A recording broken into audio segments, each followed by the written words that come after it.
Hello, hello! Köszöntök mindenkit a csatornán. Ma paradicsomos káposzta fog készülni, egy nagyon egyszerű recept, amihez majd egy fejes káposztát fogok használni, egy téli fajta fejes káposztát, egy fej vöröshagymát, amit már előre feldaraboltam. Fogok hozzá használni majd étolajat, lisztet, sűrített paradicsomot, fűszerként csak borsot és csak egy kis olasz fűszerkeveréket, és cukrot, meg hát majd természetesen sót. Ezek lesznek majd a hozzávaló. Csak egy rövid részletet mutatok abból, hogy milyenre szoktam a káposztát felszeletelni.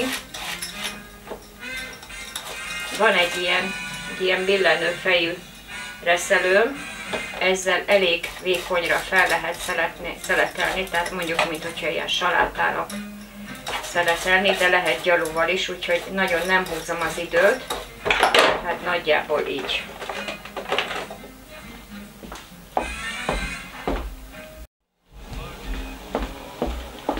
És odáig jutottam, hogy a káposztát felszeleteltem. Ez a 200 g-os ez a sűrített paradicsom, és a 3/4 részét, tehát olyan 150 g körül kinyomtam ide, és feltettem mindjárt meg is cserélem, hogy jobban látszódjon. Tehát föltettem egy fazékba már egy úgy félig vizet, illetve hát félignél kevesebbet, majd utána fogom pótolni a vizet. Itt viszont ebben a serpenyőben meg fogok pirítani egy pici hagymát, nem az egészet, mert az majd kell a rántáshoz. Így. Egy picit ebből a hagymából pirítok.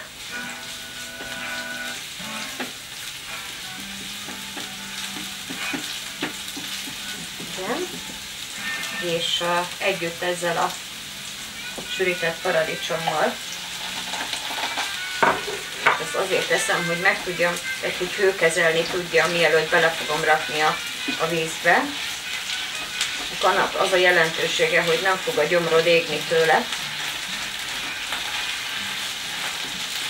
Mert én mondjuk egyébként mindig sűrített paradicsommal csinálom a paradicsomos káposztát, mert én szeretem, hogyha intenzíven paradicsomos.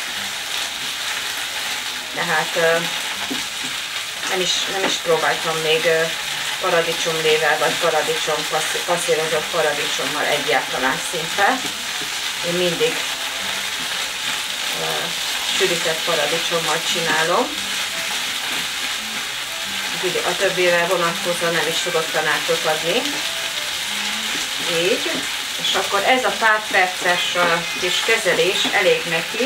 Most ide húzom, mert már és akkor ide beleöntöm ezt a forró vízbe, amit már előzőleg felforraltam, illetve hát forrás közben van a víz. Így. Szuper. És akkor ebbe a vízbe simán beleteszem már is a cukrot, hadd följön együtt, belerakom a fűszereket is, és akkor legutoljára pedig belerakom a káposztát.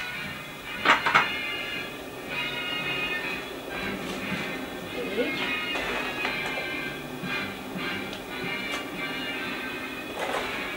Mindig használok egy ilyen, a reszelésnél használok egy ilyen mélyebb tálcát, mert akkor a káposzta megy mindenfele, és akkor innét kevesebbet kell takarítanom. Így gyönyörűen ide belerakom, és még teszek hozzá sót. Ezt meg majd a kiskutyám megeszegeti, ezt a káposztát imádja. És akkor teszek bele mondjuk úgy kezdésnek 2 teáskanál sót. Így. És elkeverem, és megvárom, még felforr, és utána fogom látni, hogy mennyi folyadékot kell még pótoljak. Tehát körülbelül idáig van most káposztával is az edény és vízzel is. Tehát, hogy ne legyen túl hűg és ne legyen túl, hát valóban egy főzelék legyen belőle. És akkor ide letakarom, és akkor meg következek a következő félkockákkal. Szinte semmi nem látszik benne, de gőztől igazából egyelőre nem teszek hozzá folyadékot, most így fogom főzni, addig, amíg a káposzta meg puha nem lesz. Addig, amíg föl a káposzta, legalább egy olyan fél óra, 45 perc kell neki, attól függ, hogy milyen kemény volt a káposzta, ez mondjuk elég kemény fajta téli káposzta volt. Meg fogom közben csinálni a rántást. És lehet, hogy egy kicsit másmilyen fokkal fogok használni most. Így. És akkor belerakom egy vöröshagymás rántást fogok készíteni.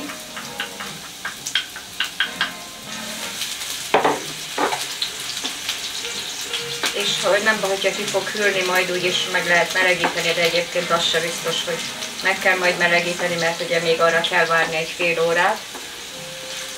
Legalább.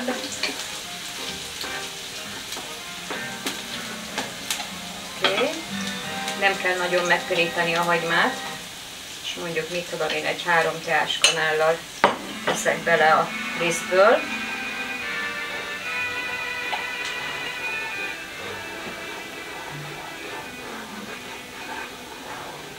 És szépen ilyen aranysárgára pirítom, nem túlságosan, nem túlzásba vinni, és akkor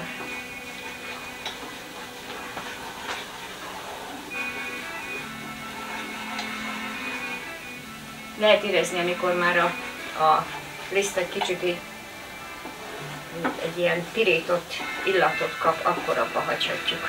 Mutatom, lehet, hogy így nagyjából látszik. Így, és akkor ezt félreteszem egyelőre, megvárom, még a káposzta megfő. Jó, és akkor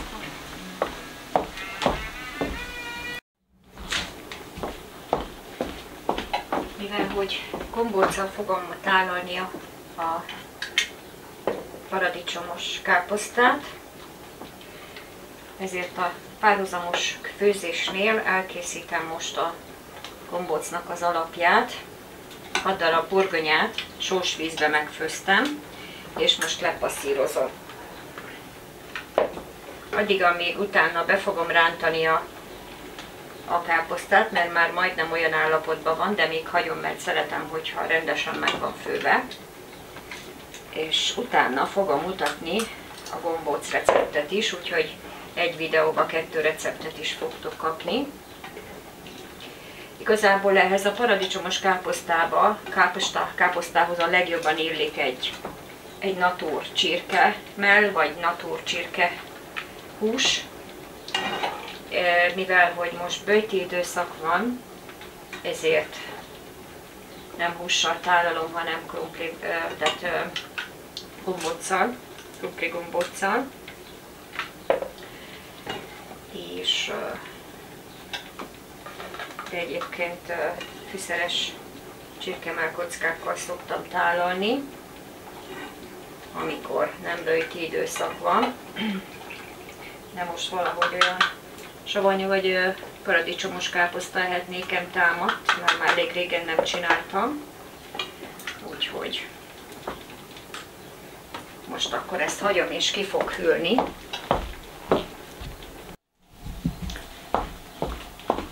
És akkor hát még mindig kell, hogy följön ez a káposzta, addig teljesen kihűlt már a krumpli is. Egy darab tojást belerakok. Ezzel egy kicsikét így összeszoktam keverni, hogy lássam a nedvességállományt. Látod? Tehát ilyen így. Sót nem teszek már bele, mert már a krumpli sós vízből átvette az ízeket, illetve a sósságot, bár a liszt az picit fogja redukálni, de azért teszek egy teáskanál nagyjából. Jó, és most pedig hozzá fogom adagolni a lisztet. Na most én ezt soha nem szoktam mérni kilóra vagy dekára, ezt mindig úgy csinálom, hogy folyamatosan, ez idáig 3 kanál, 4, 5, 6, 7 pupos kanállal. Hopp, teszek hozzá a tésztavizet, illetve a gombócnak a vizet már felraktam főni, mert ezek olyan pillanatok alatt kész vannak, hogy 2 szempillantás is már. Tehát idáig 7, 8, 9, 10, és akkor megpróbálom kézi módszerre fogni.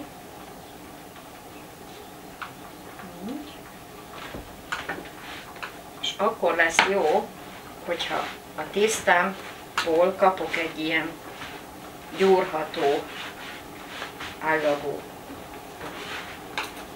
anyagot, tehát hogy így muszáj, hogy gyúrható legyen, mert egyébként akkor, tehát a krumplis gombócnál én arra szoktam vigyázni, hogy ne legyen túl kemény, és ne legyen túl lágy sem. Ha túl kemény, akkor az kés és villa, az már eleve nem jó. És na most nekem már most egy ilyen állagom van, de majd mindjárt ki fogom tenni deszkára, és akkor tovább mutatom.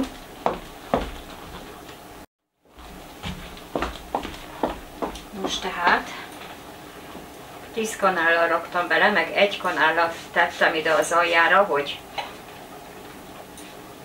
ne ragadjon oda, és ezt az állagot kaptam, egy ilyen. A kezedről nyugodtan le lehet egy picit veszek ki innét ide még, így, ne kell mindig kezet mosni. És hogyha ez így bele van gyúrva, akkor szerintem már jó is lesz az állagom.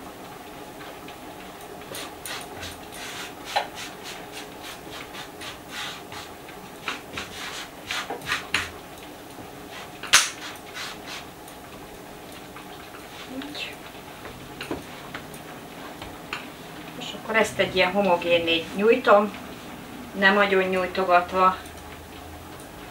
Látod? Tehát, hogy egy ilyen, úgy mondjuk, hogy fest, úgy mondjuk ezt, azt mondja, hogy, tehát, hogy nem esik szét, úgy akarom mondani, hogy nem esik szét a tészta. Picikét, hogy legyen így homogén, egyöntetű, addig kell egy picit dolgozni, és hát ebből ez egy alaptészta, mondhatjuk így, hogy ebben a videóban megmutatom az alaptésztát, és sőt, hát nem is így fogom csinálni, hanem, mert most nagy gombócokat fogok csinálni, így, és csinálok egy ilyen hosszúkás, megsodrom.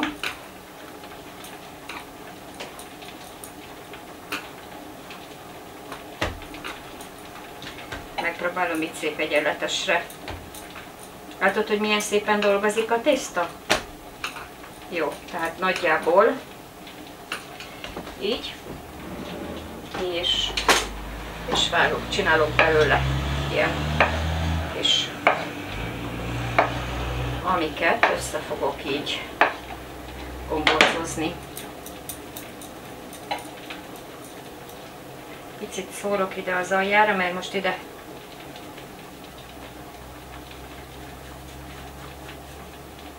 egy gombóc,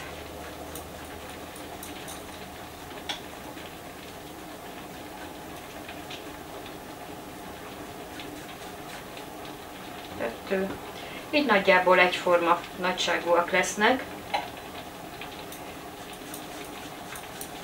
próbálom egy kicsit így, hogy viszonylag gömbölyű legyen, vagy csinálhatom így is. De csinálhatom a kezembe is, hogy nem így laposan, hanem így. Hoppá, ez még nem egészen jó.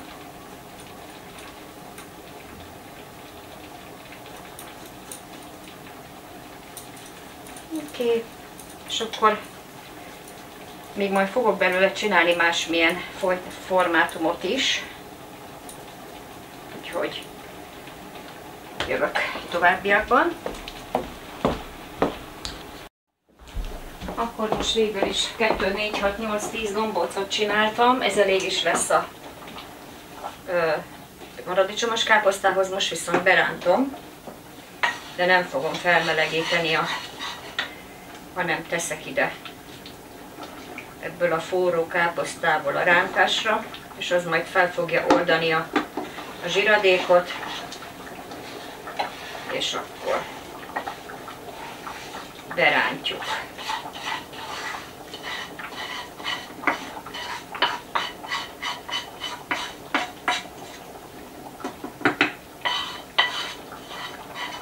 Oké.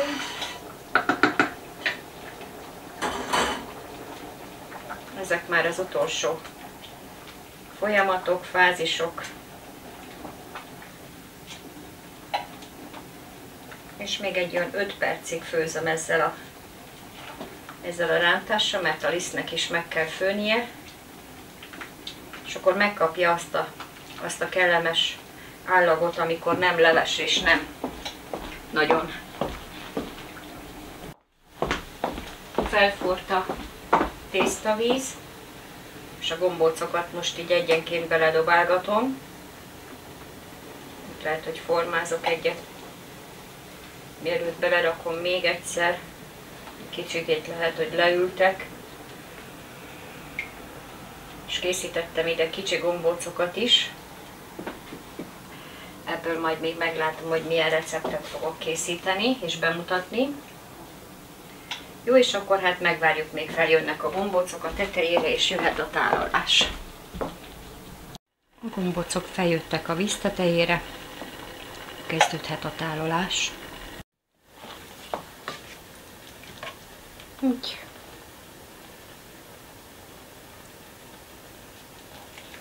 Szuper!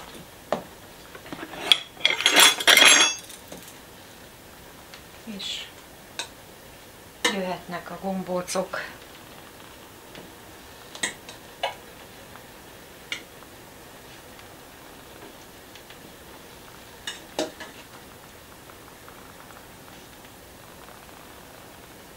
Így. És hogy a gombócokat betakarjam, rakok rá egy kis parmezánt.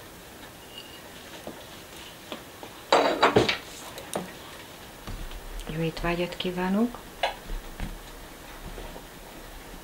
Javaslom a receptet, megnézzük, hogy milyen lett. Akkor a gombócot is megkóstoljuk. Egyébként a paradicsom és a káposzta krumpli együtt nagyon jó ízharmóniát tud képviselni. Nagyon fincsi.